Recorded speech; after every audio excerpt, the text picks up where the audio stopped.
6, 1-15. Some time after this, Jesus crossed to the far shore of the Sea of Galilee, that is, the Sea of Tiberias, and a great crowd of people followed him, because they saw the signs he had performed by healing the sick. Then Jesus went up on a mountainside and sat down with his disciples. The Jewish Passover festival was near. When Jesus looked up and saw a great crowd coming toward him, he said to Philip, "Where shall we buy bread for these people to eat?" He asked this only to test him, for he already had in mind what he was going to do. Philip answered him, "It would take more than half a year's wages to buy enough bread for each one to have a bite." Another of his disciples, Andrew, Simon Peter's brother, spoke up. "Here is a boy with 5 small barley loaves and 2 small fish, but how far will they go among so many?" Jesus said, "Have the people sit down." There was plenty of grass in that place, and they sat down. About 5,000 men were there. Jesus then took the loaves, gave thanks, and distributed to those who were seated as much as they wanted. He did the same with the fish. When they had all had enough to eat, he said to his disciples, "Gather the pieces that are left over, let nothing be wasted." So they gathered them and filled 12 baskets with the pieces of the 5 barley loaves left over by those who had eaten. After the people saw the sign Jesus performed, they began to say, "Surely this is the prophet who is to come into the world." Jesus, knowing that they intended to come and make him king by force, withdrew again to a mountain by himself.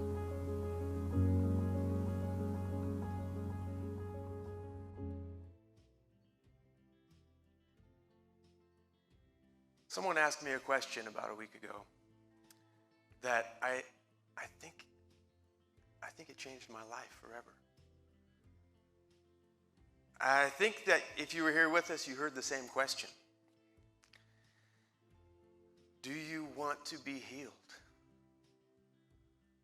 Billy helped us walk through a passage in John chapter 5 last week. And if you were with us, you remember we were at the pool of Bethsaida, and we were imagining those colonnades, those steps, the water, the people there, and what Jesus did in that place, and how he walked up to a man who had been sick for 37 years and asked him a question: do you want to be healed? And we asked that question, we heard that question that Jesus is really asking all of us.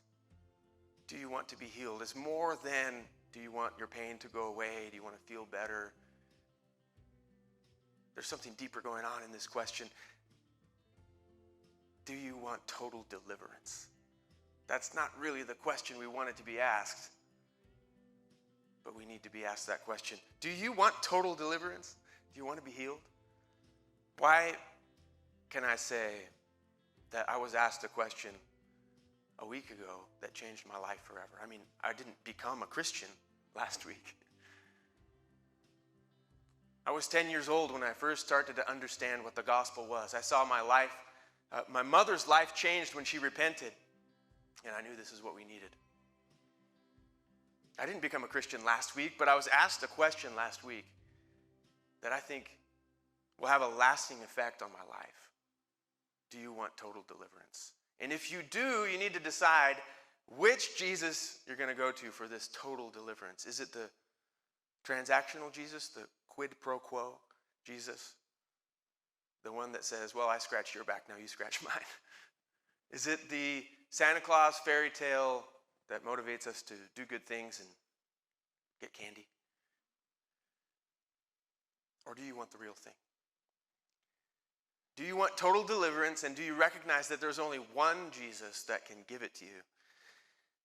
Why did this question change my life? I don't think I would be where I am today if that question wasn't asked to me last week. And the things that I experienced last week in my life, I had a hard week. And I was positioned to walk through that with God and to seek total healing and total deliverance. If we say yes to this question, yes, I want total deliverance.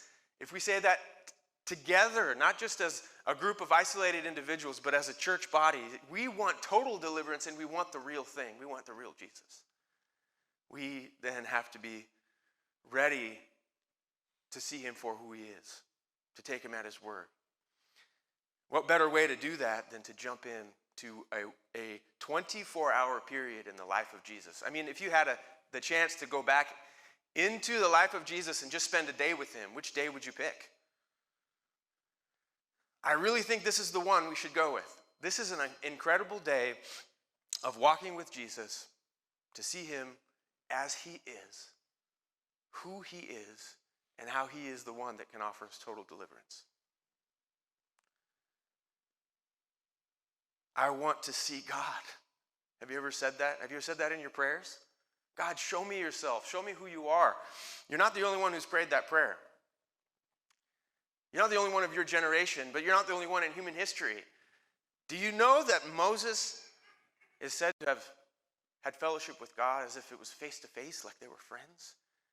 And yet there's a moment when Moses went up the mountain in the book of Exodus, having experienced deliverance from Egyptian bondage, walking through the waters being parted, through the Red Sea, through the desert, and up the mountain to receive God's law and be the mediator of the new covenant. And in chapter 33 and 34 of the book of Exodus, Moses is saying, God, you're telling us to follow you. We don't want to go there if you're not going to be with us. Show me your face. Let me see you. I want to see you. I want to know you. We've seen all these things that you can do, and yet there remains something to know about you. There's a hunger and a cry for intimacy in the words of Moses. And we cry those same words, God, let me see your face. And what does God say to Moses? We could hear these words and be saddened by what God says. He said, you can't see me. If you look at me, you'll die.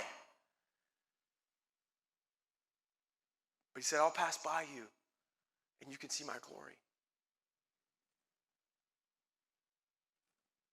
If you look at me, you'll die. There was a law against making any kind of graven images, any kind of statue or drawing of God. You couldn't walk into the Jewish temple and expect to see the pagan god, the stone dead image of Jupiter or Mars or Hercules. No Thor, no Captain America, none of our modern gods were there either. You can't see him. He's invisible. You can experience him. You can know him and even be invited into deep fellowship like Moses had. And yet there's something that remains to be seen and known. And Moses' cry of desperation, let me just see your face. And God said, I can't do that. You'll die. It's like saying, I want to see the sun, but if you look at it, you go blind. What is it about God's nature that we can't see? And if we even attempt to go there, we'll be utterly destroyed. I think the only person in the Old Testament who got even close to experiencing what it means to look at God, I think, was Job. When God came to him in a hurricane. And Job said, I'm laid waste. Others have experienced in the Old Testament seeing the angel of the Lord and falling down like they were dead. But we need to see God's face. We need to seek his face. We need to jump into this story today. We need to recognize that there's something special about a face, something that we have been missing and deprived of lately. I met new people yesterday, and I have no idea what they look like. We have a strange way of experience, almost like what God is saying, if I pull the mask away, you'll die. But we need to see the face. We need FaceTime. We need to be together. There's something that we've been told is very dangerous about that right now. We need to be careful. But what is it about seeking to see each other's faces? Why is that so important? I think that God built that into his creation. Why was there a law against making an image of God so that we could worship that image in the Old Testament? That was totally forbidden. If anybody did that, they would be cast out and have broken the covenant with God. Why can't we make an image of God and bow down and worship it? Well, the image of God was lost when we walked away from him, when we sinned. It was corrupted beyond recognition. And only God could put it right. And there's nothing we could do or carve out of wood or stone that could allow us to see God. We cannot hope to ever see simply just an image, a picture, a photograph, even if we're challenged to get out the construction paper and the crayons to draw a picture of God. You actually have to experience the narrative of God. It's a story. He is a living, breathing God. He is not a stone-dead statue. He's not an idea. He is a person with a face that wants to know you. And we want so desperately to see his face. We were warned, if you look at me, he says, you'll die. If you see me, you'll die. What does that mean for us? We've actually been told that we can't step into a relationship with God unless we die and are born again. As we are, we can never see him. But he wants to show himself to us. Let's step into this story today and let's experience this. Let's let God's Spirit guide us through this journey. You get one day to spend with him, and here we are. This is a historical event. This is not a parable from the life or the teachings of Jesus.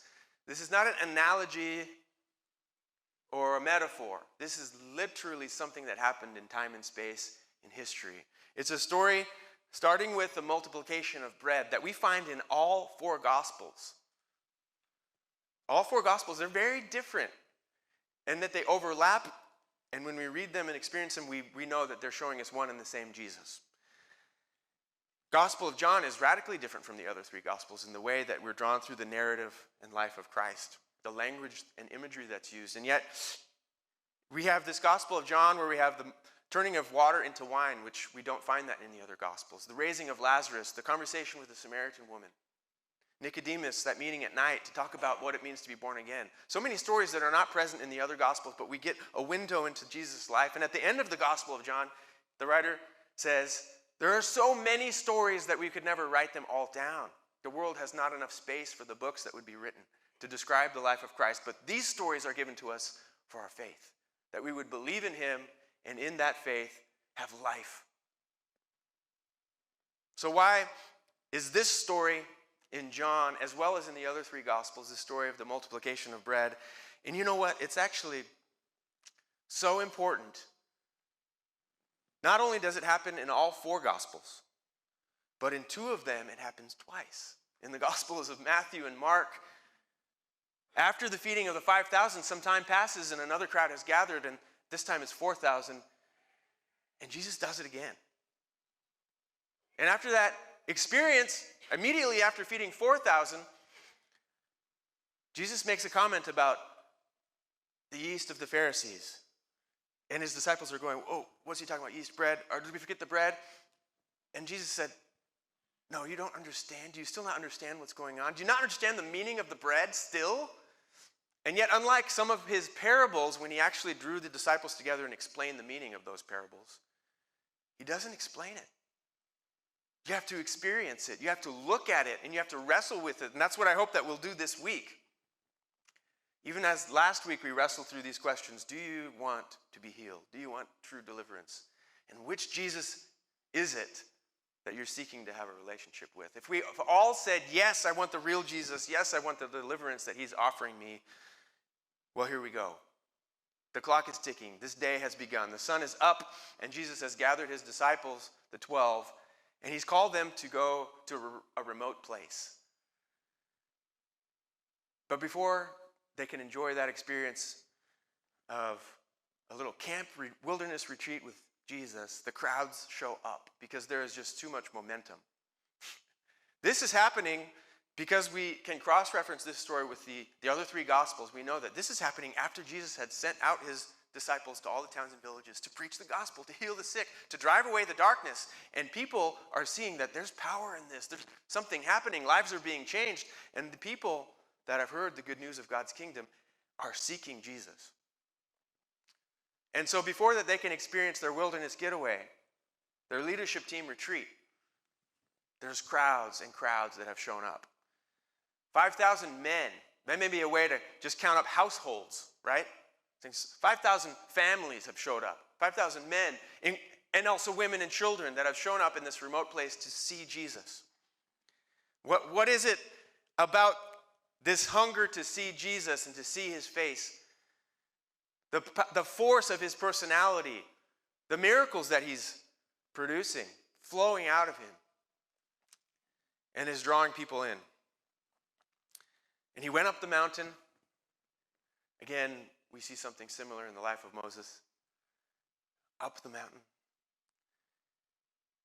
And the crowds are gathering, and he looked up, and he initiates a conversation. He said, Philip, what are we going to do to feed all these people? And Philip was probably like, yeah, very funny. What are we going to do to feed all these people? And Jesus is saying, no, I'm quite serious. It's not a joke. When was the last time you looked at a crowd of 5,000 or 10,000 people? Or have been in a crowd that size? It's probably been a while. Baseball game or football game. Maybe a really big concert or a festival. Would you even think to yourself, hey, I'd like to spend 8 months of my wages so that everybody could get a Triscuit or a wheat thin? You know, everybody could just get a little taste, and I'm just going to go ahead and spend 8 months of my life's labor on that. How dumb would that be? I think that Philip was pretty flabbergasted by this question. Where are we going to get food to feed all these people? It's a logistical nightmare. It's way too expensive. Why didn't they bring their own food? And it turns out, as Marta mentioned, it appears that the only person that brought any food was a little boy with a packed lunch. And if I was this little boy, I mean, we don't know what he was thinking or how he was motivated to give up his sack lunch. But here comes Andrew with a little boy's lunch. And I've never had, to my knowledge, my lunch money stolen, but I can imagine that would be upsetting. Especially if you're thinking, what difference would it make? Why not just let him eat his lunch? Because you're not going to pass all that out. It would make zero difference. It would have zero effect. There's no logic here to be seen. What is the point you're trying to make? So they're saying, well, here's this kid's got a lunch, but, I mean, we're just reinforcing the observation that Philip already made. This is an impossible task. I don't want to say that it was a stupid suggestion to try to feed all of these people, but there's nothing that we can do. Jesus says, have the people sit down. In the Gospel of Luke, Jesus says, have them group into groups of 50. And so they do that. And Jesus takes that offering and lifts it up and gives thanks and blesses it and begins breaking that bread. We have the benefit of hindsight. We know where this story is going. We know that ultimately on that last night, he also takes the bread and blesses it and breaks it. Again, reinforcing that imagery, the symbol of that bread, the body of Christ being broken for us. And he begins breaking it. And everybody is looking and seeing what is happening. They did not drive up a bunch of carts and truckloads of food to start passing it out then. This came from the humble offering that was multiplied in sight of all the people that came there that day. And the disciples distributed that bread. I read in a commentary a version of a sort of an explanation of this event to say, when the little boy offered his lunch, well, put it this way. Another person said, well, if he's going to offer his lunch, I'm going to offer my lunch too. And then a third person offered up his lunch.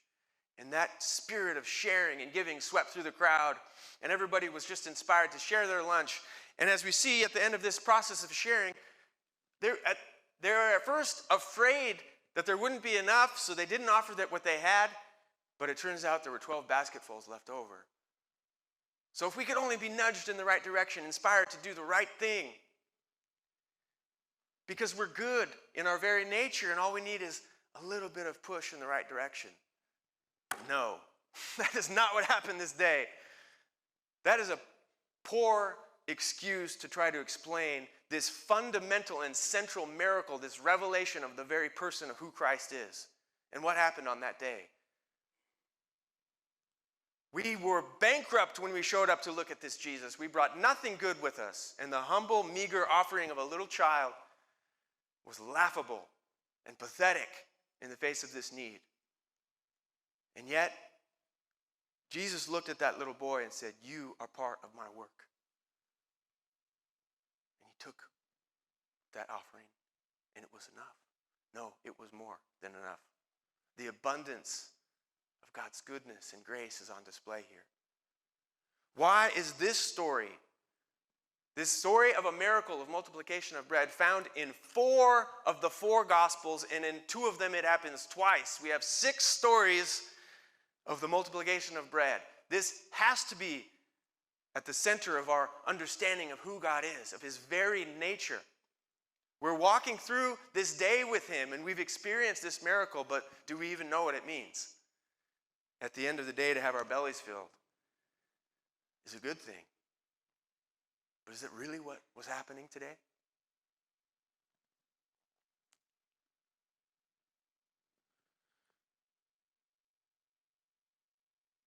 In 2 Peter, in the first chapter, verses 3 and 4, 2 Peter, this one of 2 letters that we have from the fisherman Peter, who is called to follow Jesus.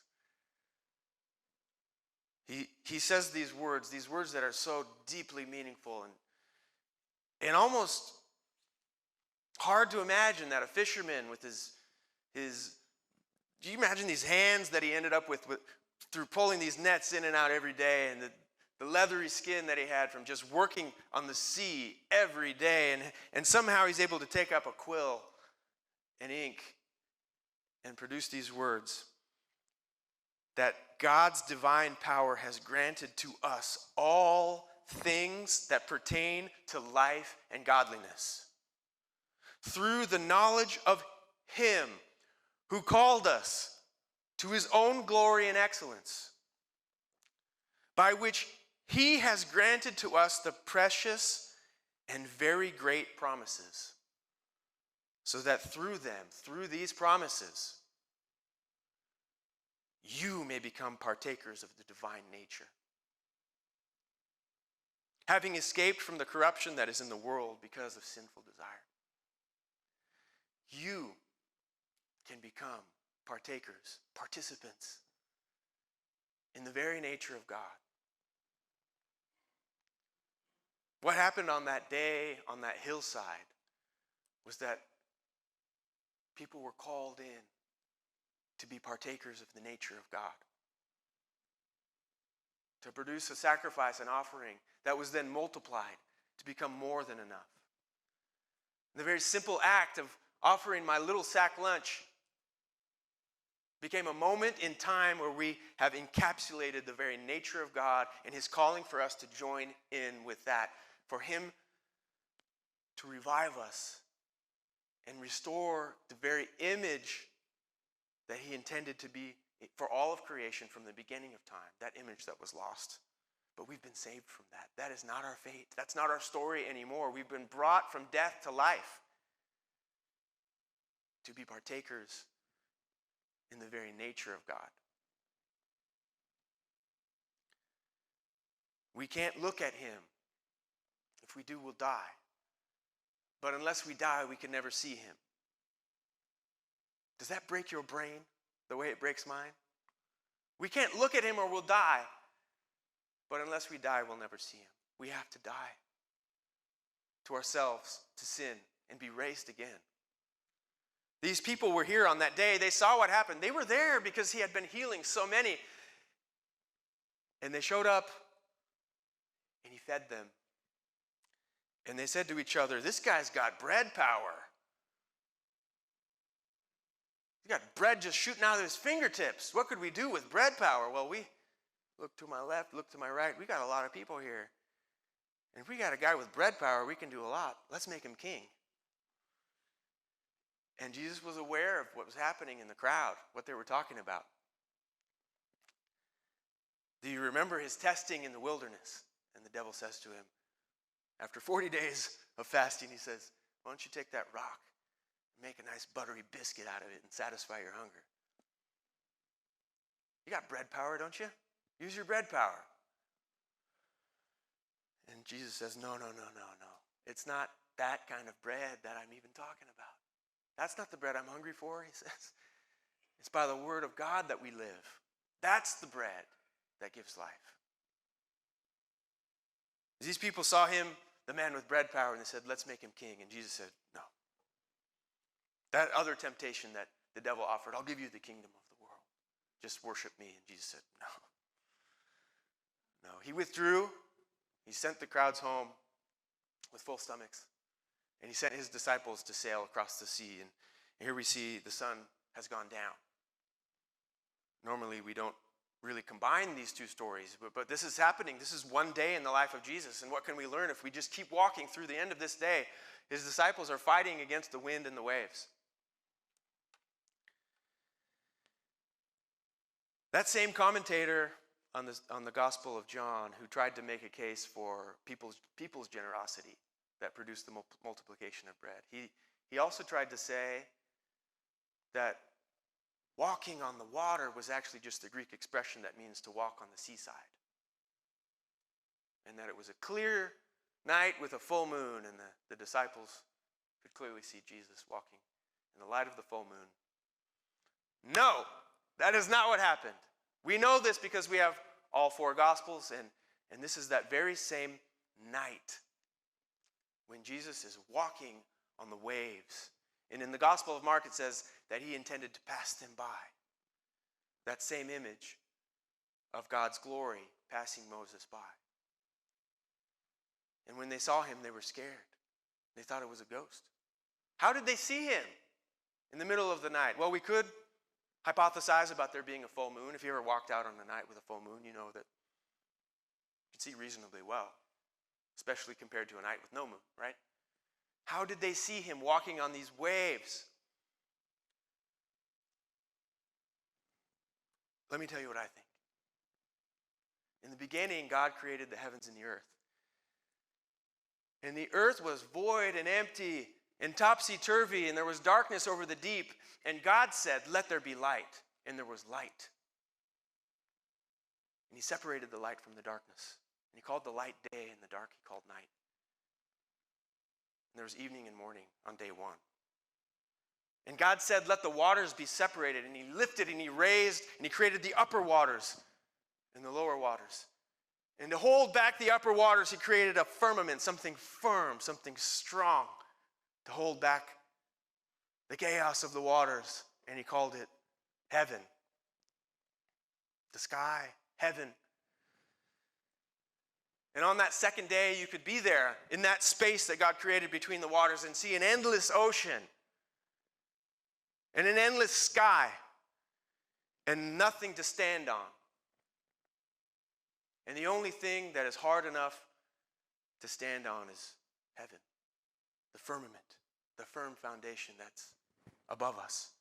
That's the world that we live in when we step into Jesus Christ. It's an upside-down world. We don't trust the ground that we stand on. We trust the rock of Jesus Christ. We trust in God's word, the kingdom of heaven. And on this night, when he had sent his apostles across the water, and he'd gone up the mountain, he saw them struggling against the waves, and he came down, walking on the water. In that very same environment that looks so much like the second day of creation, with nothing firm to stand on, Jesus, here he is, walking. And in the Gospel of Matthew, we have Peter who says, Lord, if it's you, let me come. But what does Jesus say when they first see him and they experience this terror, this fear? What is this, a ghost? What's happening here? What does he say as this light of God is passing by, opening their eyes? He says, take heart. Have courage. Don't be afraid. It's me. It's me.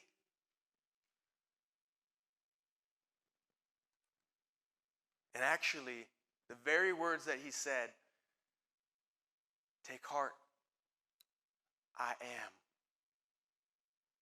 I am. That is the name of God that he revealed to Moses, to his people. The covenant name, I am. Take heart, I am.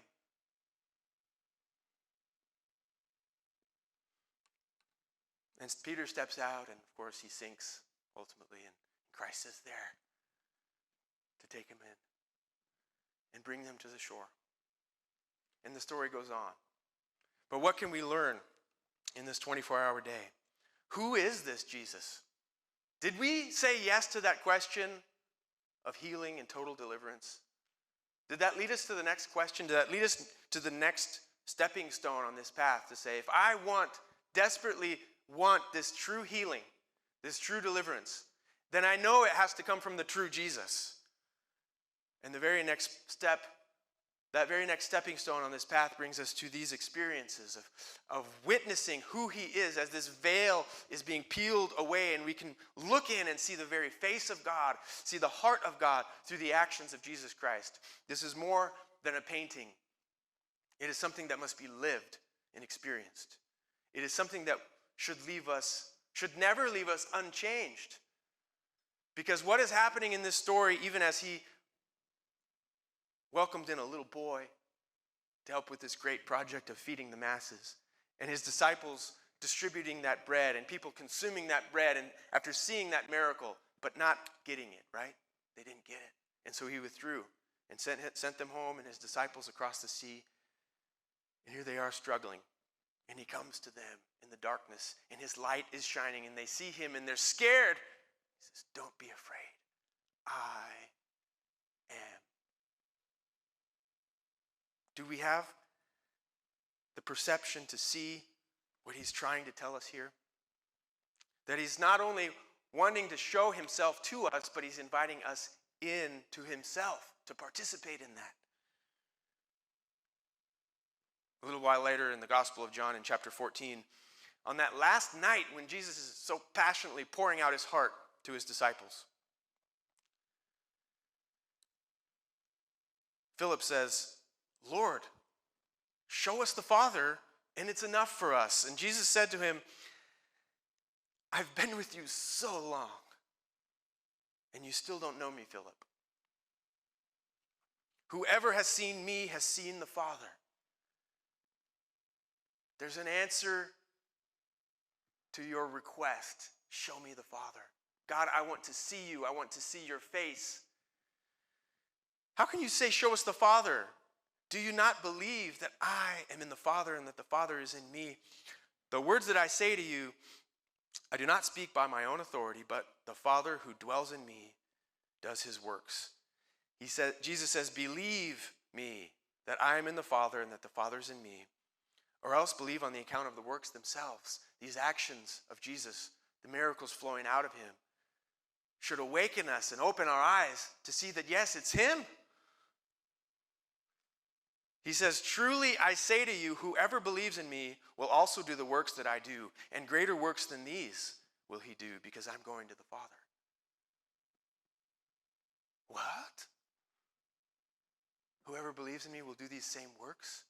And Peter says in one of his letters, we have been given God's promises and everything that we need for this godly life to be partakers in God's very nature. In this straight red line back to chapter 1 of Genesis, that God created man and woman in his image and in his likeness. And he commissioned them and blessed them and set them to be the living image of the living God and not the dead stone and crumbling image of the dead gods. No, that this living image of God, this is our original calling. It's being restored in Jesus. We're being asked to join him on this journey and be transformed by this, becoming partakers in the divine nature. What is the divine nature? What does this experience of walking with Jesus for one day mean? What does the image of Jesus multiplying and casting the bread out to feed the people and revealing himself on the waves? How does this inform us today? How does it change us, having looked at God's face and seen him? That's our discussion for this week. That is the stepping stone that's set out before us this week. I'm not going to tell you all the answers, because I don't know them. But there are things that God desperately wants to teach us. And even as a week ago, I was challenged and changed by a question. Do you want healing? Today we are challenged. And we can't do this challenge alone. We can't walk this path alone. We're not supposed to. Do you want to see the face of God? Do you want the veil to be taken away to see him as he is? Are you ready to be known as you are? Because he's looking at you too. Are you ready to cast yourselves into the arms of this God and be changed? To die to yourself and be raised again to walk with him? We are on this path. We are seeking his face. Right now, in response to what we have seen and experienced today, I believe it is time to bend our hearts to worship God. Now, we can ask the worship leaders to come out and lead us in that experience. To worship our God as he is, the real, living, one and only God. The God who takes my humble offering and makes it more than enough. Who changes me. The God who I can't see unless I'm willing to die first. And who gives me life. In Hebrews chapter 10, we're starting with verse 19, it says, "Therefore, since we have confidence to enter the holy places by the blood of Jesus, by the new and living way that he opened for us through the curtain that was torn, that is through his very flesh. And since we have a great priest over the house of God, let us draw near with a true heart, in full assurance of faith, with our hearts sprinkled clean from an evil conscience and our bodies washed with pure water. Let us hold fast to the confession of our hope without wavering. For he who promised is faithful. Let us consider how to stir up one another to love and good works, not neglecting to meet together, not neglecting to meet together, not neglecting to meet together, as is the habit of some, but encouraging one another, all the more as you see the day drawing near. We walk through a day in the life of Jesus and we're tired. At the end of the day, what a day. And it's time to worship God. It's time to seek his face. And I pray that we will hear him say, take heart.